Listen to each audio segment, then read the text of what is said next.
Voilà, c'est bon.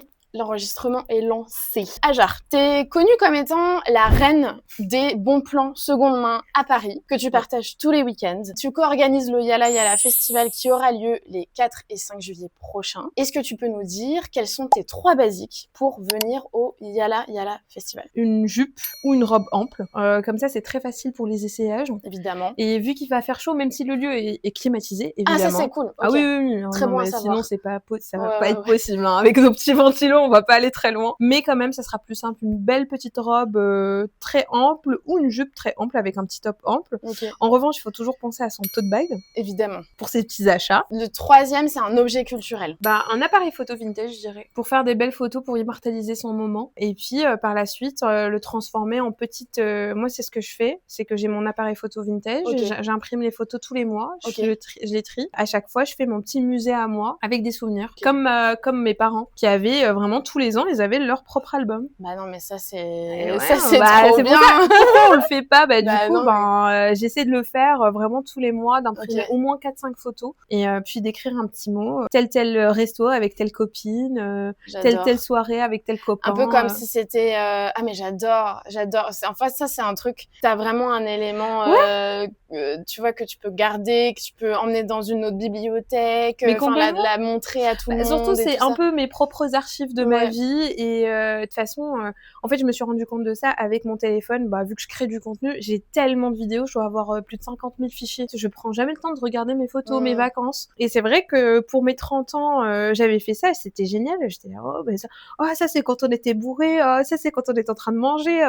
En sachant que c'était super. Il n'y a pas d'objet pareil pour les vidéos, mais c'est pas grave. On fait avec les photos. Et donc, du coup, si on devait résumer tes 3 basiques, c'est une jupe ou une robe pour pouvoir essayer des choses facilement. Parce qu'il y aura plein de stands de fringues. Ouais, surtout, il y a il y a toi. Oui.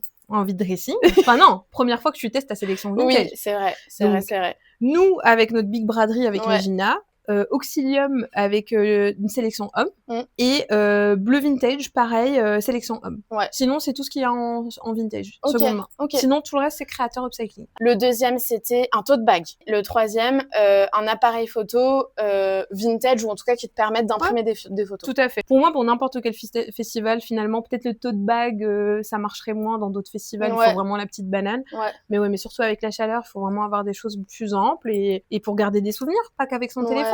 Pour vivre le moment en entier aussi. Ouais, j'adore. Le meilleur, c'est vraiment avoir un appareil photo pas du tout numérique. Donc là, tu fais que des photos et tu les vois pas jusqu'à l'impression. Mais même un truc jetable, Kodak. Ouais, un truc comme ça et tout ça. Et ça c'est vrai qu'en plus, c'est drôle parce que j'ai passé un petit peu de temps chez mes parents le week-end dernier. Et en fait, je suis allée fouiller parce que je suis du genre à garder genre les petits mots qu'on s'échangeait entre copines de classe, les photos et tout ça. Et en fait, c'est vrai qu'aujourd'hui, on n'a plus ce truc-là de genre garder des souvenirs d'eux. Moi, je le fais encore, mais c'est des souvenirs tout cons. En fait, maintenant, c'est 3 boîtes. Ouais. C'est depuis que j'ai 18 ans. En fait, dans la boîte, il y a plein de trucs. Il y a des tickets de métro, mon premier ticket de métro à Paris, mes billets, les billets pour les musées, quand je voyage. En fait, toutes les conneries des tickets de caisse à la con. Et en fait, c'est vraiment des boîtes à souvenirs où je garde plein d'éléments, tout ce qui me passe dans la main, tout ce qui reste dans mon sac. J'ai une boîte à souvenirs et j'ai des souvenirs farfelus dans les boîtes. Non, moi c'est pareil, genre j'ai des trucs, des mots mais complètement absurdes. Sinon j'avais une amie avec qui on écrivait des chansons sur les gens de la classe. Ah mais ça c'est drôle. Tu sais, ça me rappelle quoi? Ça me rappelle un cahier de bord que j'ai retrouvé il y a pas si longtemps en rentrant chez mes parents. Je suis un être humain ridicule. Qu'est-ce que j'écris dans ce journal intime? Moi, j'en ai Cher lecteur, avec plein de photos. Est-ce que tu pensais que c'était un journal intime? Détrompe-toi, je ne suis pas aussi stupide pour délivrer tous mes secrets. Et du coup, j'ai fait genre 7 pages de code que je ne sais toujours pas décoder. Je ne sais même pas comment j'ai codé ce truc. Ah oui, d'accord, ok. C'est très drôle. Et je ne sais même pas ce qu'il y a dedans. Parce que tout est codé. J'ai un journal de bord le premier que j'ai eu, c'était en 2000. Donc j'avais 8-9 ans. Et en fait, ce qui m'a surpris en lisant, et en fait j'en ai un, enfin j'en garde un depuis cet âge-là, et ce qui m'a surpris en le lisant, c'est que je parle énormément de mes performances en classe. Je parle du fait que je suis première, finalement je suis deuxième, en fait non, c'est machin. J'ai des bonnes notes, en fait pas pas de bonnes notes et finalement mes copines elles veulent pas me parler parce que nanana et tout ça. Ah ouais. Je n'avais rien à battre des cours. Moi c'était les garçons, les crushs et les ragots.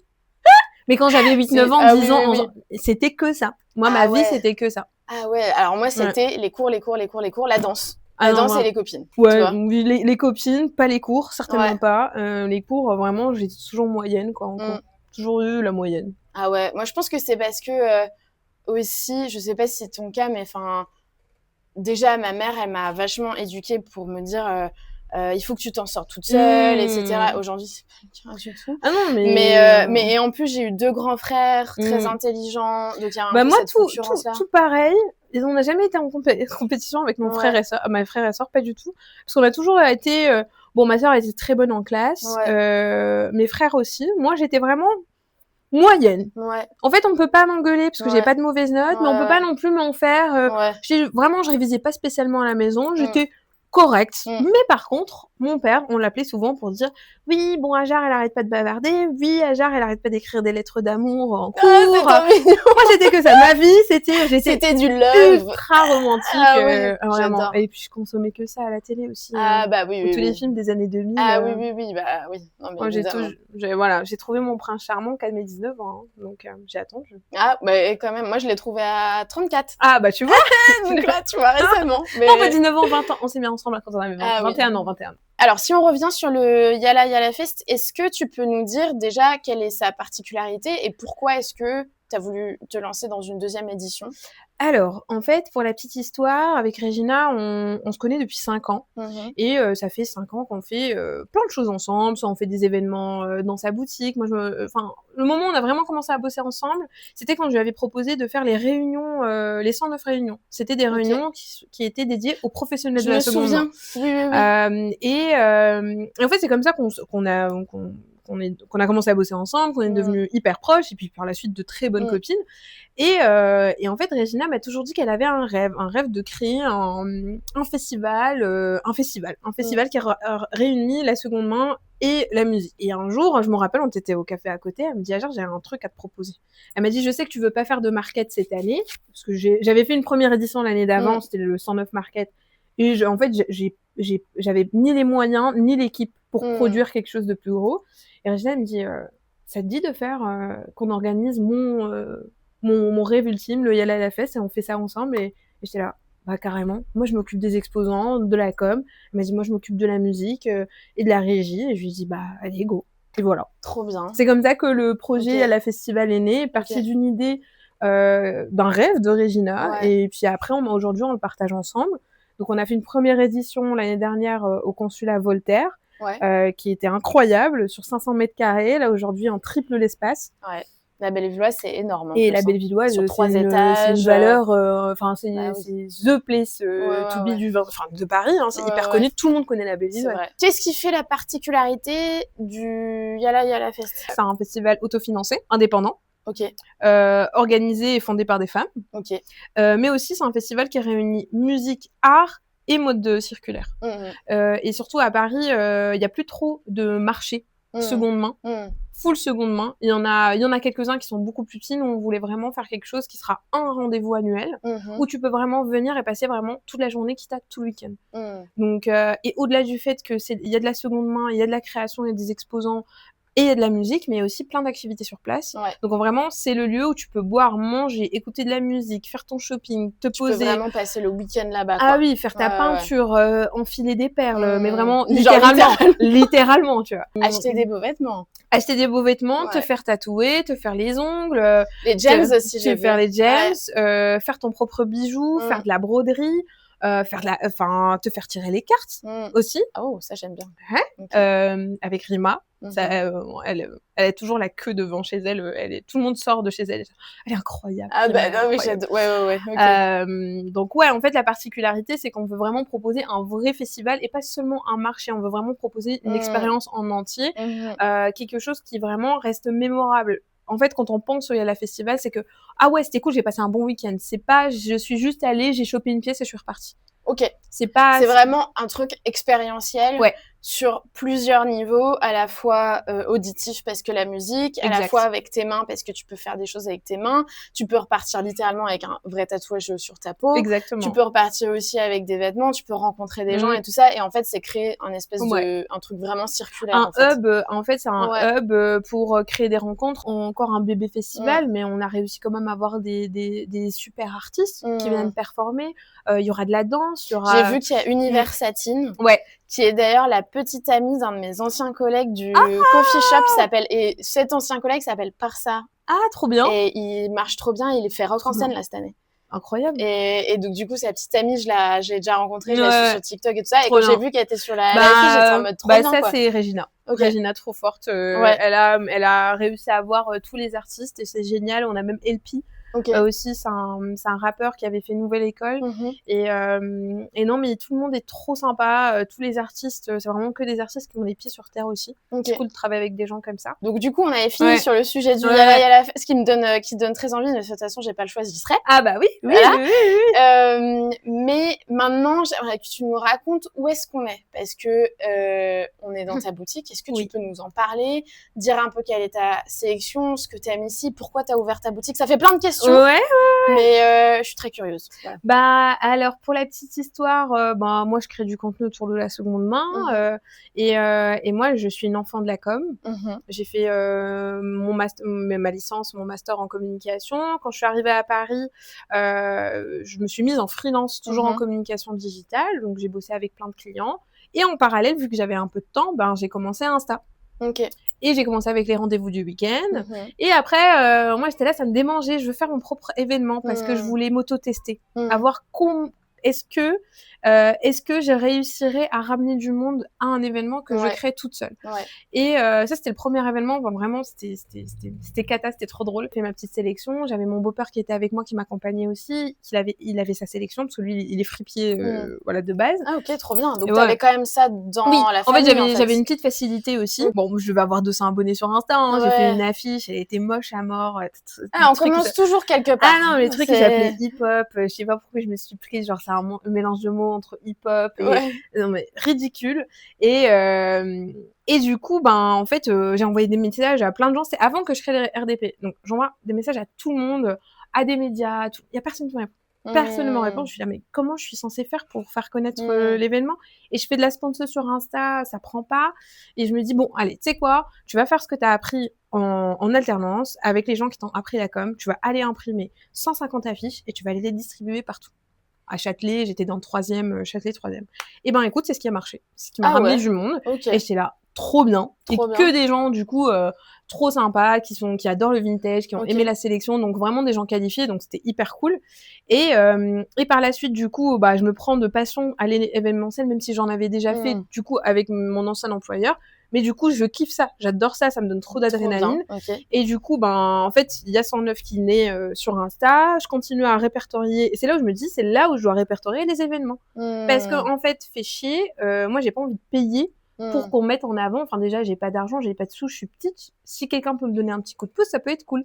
Et c'est comme ça que les RDP, depuis leur création, sont gratuits et sont postés tous les vendredis. Ok, d'accord. C'est comme ça que ça a commencé. Et après, j'ai enchaîné les événements. Donc, je travaillais moins en freelance. Donc, je commençais à faire des événements où je vendais de plus en plus. Mais bon, c'est sympa, hein. Quand je vends 600 balles sur le week-end, c'est génial. Mais c'est pas ça qui paye tes... Et surtout que tu fais 600 balles, mais le prochain événement, c'est le mois d'après. Donc, c'est vraiment un complément de salaire. Avec la freelance, c'est devenu un peu complexe. Et je me rappelle, je fais un pop-up juste là. Et je suis dans la merde. Genre, je suis dans le rouge. Genre dans le rouge dans le sens où je n'ai même pas 10 balles sur mon compte courant. Je suis dans la merde. Et vu que j'ai fait que alternance et freelance, j'ai 600 € de chômage. J'ai rien. En gros, j'ai que dalle, quoi. Et du coup, je passe devant ce local-là et je vois à louer. J'appelle mon beau-père, je me dis, il faut que tu arrêtes de bricoler. Écoute, moi, je suis prêt à te donner un coup de main, mais il faut que tu sois sûr de vouloir avoir une boutique. Je lui dis, de toute façon, là, je veux plus faire de la com comme... Si je fais de la com, je veux la faire pour moi. Je veux je veux vraiment vivre de ma passion qui est de chiner des fringues. Et je veux vraiment me développer dans ce sens-là. Et il me dit ok, donc on appelle le mec, voilà. Moi il me dit bah écoute, on va tester 1 mois, donc on a loué ici pendant 1 mois. Ok. Et puis il m'a tout prêté, il m'a prêté les portants, il m'a acheté trop des sympa. cintres, voilà, il avait tout ce qu'il fallait, donc il m'a même prêté il m'a donné les tapis, la table, enfin vraiment tout, hein. Vraiment, il m'a dit tiens. Et du coup je me suis installée, ça a commencé à bien marcher, et puis je suis restée. Voilà, ça fait 1 an et demi. Bravo. Voilà. J'avais hyper peur d'ouvrir un vrai lieu parce que je pensais que j'avais pas les épaules parce que ça demande beaucoup de travail, beaucoup d'engagement. On va dire la boutique elle me demande à peu près 40 heures de travail par semaine. Ouais, c'est énorme. Entre tout chiner, laver, rafistoler, puis la com, faire des vidéos, faire des présentations des nouveautés, etc. Et après t'as le festival qui doit prendre bien 30 heures, 20 heures par semaine aussi. Allez. Donc ouais, j'ai des journées à rallonge, ouais. Et puis vu que je suis une bonne vivante, je suis tout le temps dehors aussi. Faut que je vois mes copains pour décompresser. Oh mon Dieu. Je sais pas comment tu fais, mais j'ai une pile dans le cul. Parce que ma mère me disait t'as une pile dans le cul, c'est pas possible. Ah ouais. Ah, mais en même temps, ça se sent dans l'énergie que tu transmets sur les réseaux, ça se sent que t'as beaucoup d'énergie, que t'as plein d'idées, et que tu vas tu vas au bout des choses. Ouais, tu vois. oui, moi c'est trop important. Sinon, j'aime pas avoir ce sentiment, je me dire je peux le regretter, je fais. Si ça marche, ça marche. Si ça marche pas, tant pis, hein, c'est pas grave. Et de toute façon, sur l'argent, sachant que j'en avais pas, vraiment, j'en avais quasiment pas. Je venais de finir le pop-up à côté. Ouais. Je vais avoir 3000 balles. Ouais. De ceux que je venais de rentrer, hein, j'en ai même pas profité. Ouais, t'étais à ras. Genre vraiment, je les ai rentrés du truc. C'était mon bénéfice du truc. Je me suis dit bon bah allez, parce que soit je les garde et je vis avec pendant 2 mois, donc 1500, soit sinon je les injecte ici. Et du coup, j'ai payé le loyer d'ici, voilà. Non, mais c'est ça aussi en fait. Je pense que pour entreprendre, il faut pas avoir peur, il faut avoir des envies, des idées, il faut avoir un sacré culot aussi. Ouais. Parce que moi, je pense que c'est le truc qui m'empêche souvent, c'est que je suis une flippée de l'argent. Mais en même temps, j'en ai pas beaucoup. Déjà, t'as rien. Ouais. Qu'est-ce que tu vas avoir de moins? Bah oui, c'est clair. Bah tu reviendras toujours au même niveau, c'est pas grave. Ouais, c'est clair. Et non, il faut pas se faire guider par ça. Après, la peur est rationnelle. Enfin, parfois, pas tout le temps. Oui, enfin. C'est sûr qu'il faut avoir un peu de peur aussi. Avoir peur, ça fait partie du courage aussi. Ouais. Ah ouais, intéressant. Avoir peur, ça fait partie du courage. Ouais. Punchline. Mais complètement, hein, quand t'as peur, c'est que t'es courageux. Si t'as pas peur, c'est que t'es un peu con. C'est que t'y vas sans réfléchir. Mais c'est normal d'avoir peur. Moi, quand j'ai ouvert le truc, je me dis, mais est-ce que ça va marcher mon truc? C'est pas possible, machin. Et après, j'étais là, c'est quoi? Comme l'a dit un grand homme, l'argent, ça part, ça vient. Ouais, c'est vrai. Voilà, un jour t'as beaucoup d'argent, un jour t'en as pas, et puis ce qui reste, c'est ce que t'as fait. Donc le plus important, c'est ce que t'as accompli, et puis voilà. Même si c'est tout petit. Et du coup, si tu devais transmettre un conseil à une personne qui a envie de lancer sa boutique vintage, tu dirais quoi? La régularité. Ok, sur genre tout. Être régulier surtout. Ouais, les rentrées de fringues, le chinage, le machin. Tout. Okay. Moi, je chine quasiment 4 ou 5 fois par semaine. Ok, c'est pas mal, hein. Il y a 3 restocks par semaine. Ok. Il y a 2 posts par semaine. Ouais. Une vidéo de com, une vidéo où un peu, voilà, ça dépend ce que Elisa, de l'inspiration d'Elisa, mais je lui laisse carte blanche. Une vidéo tous les vendredis où on parle de la com, on monte les nouvelles pièces. Et puis aussi, il y a plusieurs événements par an, 4-5 événements pour ramener plus de trafic. Et surtout, être capable de se dire, ta boutique doit changer de tête toutes les 2 semaines. Ouais. Surtout quand t'es fripier. Ouais. Parce que moi, j'ai changé tout ce week-end, vendredi. J'ai tout changé. Ouais. J'ai tout changé, j'ai fait un tri dans les vêtements et ça, je fais ça toutes les 2 semaines. Je monte toutes les pièces qui sont là depuis trop longtemps. Et je change tout le merch pour que, en fait, à chaque fois que les clients t'habituent, c'est du nouveau. Ah bah c'est différent. Ah bah le merch est changé. Et ben les looks ils ont changé, etc. Donc c'est vraiment la régularité. Et c'est être régulier dans ce que tu fais. Tu peux pas commencer à fond. Vaut mieux être linéaire que de commencer trop haut et après ne plus rien faire. La chute est brutale. Ah oui. Ouais, je comprends. Mais c'est régulier. Et t'arrives à en vivre aujourd'hui correctement de cette activité? Correctement, on va dire que Non, franchement, je me plains pas. J'arrive à payer mon loyer de chez moi. Je fais mes courses. Enfin voilà, je suis pas non plus à rare, mais oui. Enfin, j'habite pas dans une penthouse. Enfin, de toute façon, c'est pas un métier. Après, je pense que quand tu fais du vintage, tu peux pas t'attendre à gagner des milliers des cents. Exactement. En fait, c'est garder en tête que quand tu fais du vintage, en règle générale, à part si tu vends du luxe très cher, moi c'est abordable, c'est entre 18 et 48 euros. Ouais, abordable. 48 euros, c'est les pièces en soie ou c'est les pièces exceptionnelles. Et après, t'as tout ce qui est un peu luxe, vraiment grandiose, qui a max 120. Donc je reste quand même une boutique accessible. Donc je fais pas du 50 000 euros de chiffre d'affaires par mois. Non, je suis une toute petite boutique. Et le vintage, c'est pas le métier qui va te rendre riche. Non, ça c'est sûr. C'est un métier de passion. C'est un métier de passionné. C'est souvent aussi avec mon mec, on va souvent au plus et quand on discute avec les gens, on se dit en fait, on sait très bien, ils gagnent pas très bien leur vie et ils font ça vraiment pour la passion et je pense qu'en fait, c'est ça qui doit te mener quoi. Ah mais complètement, c'est vraiment la passion qui te guide dans ce métier. Parce que des fois, t'es là genre en mode OK, j'ai 1000 balles de trésor, qu'est-ce que je fais ? Je me verse un salaire ou eh ben je vais aller chiner. Donc tu vois, tu te dis moi j'aimerais bien, tu te rends compte que moi je m'achète quasiment rien en fringues. Moi je suis habillée comme une plouc tout le temps. Ma jupe je l'ai achetée 2 balles. Je parais chez Emmaüs, mon haut je l'ai acheté c'est un haut seconde main antique, je sais même plus combien je l'ai payé, mais j'ai dû le payer 30 ou 40 balles. Mais c'est tout. Mais les birques, ça fait 6 ans que je les ai pas changées. Mais c'est juste que je vois même plus l'intérêt de m'acheter des choses. Oui, je comprends. Parce que j'ai l'impression que j'ai un peu tout. J'ai tout ici, j'ai besoin de rien. Et j'ai même pas cette lubie de me dire j'aimerais bien m'acheter un sac Fendi ou machin. Non. Ouais, moi ça m'est jamais arrivé non plus de... Ça m'intéresse même pas.